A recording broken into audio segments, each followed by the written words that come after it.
Theni police ஸ்டேஷன்ல auto ஓட்டுநர் தாக்கப்பட்ட வீடியோ விளக்க செய்தி கொடுத்த போலீசார். உண்மையிலேயே அன்னைக்கு நடந்தது இதுதான். பரபரப்பான பின்னணி என்ன?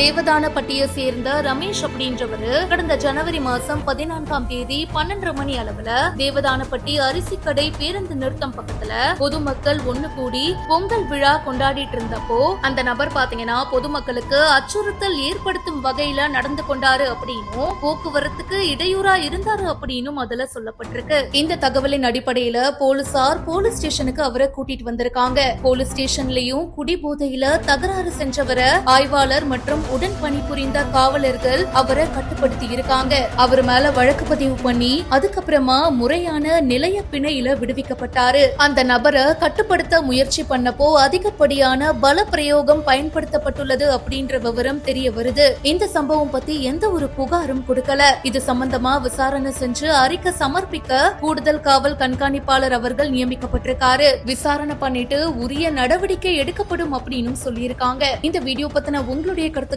கமெண்ட் செக்ஷன்ல சொல்லுங்க. மேலும் பல செய்திகளுக்கு இப்பவே பிஹைண்ட் ரூட்ஸை ஃபாலோ பண்ணுங்க.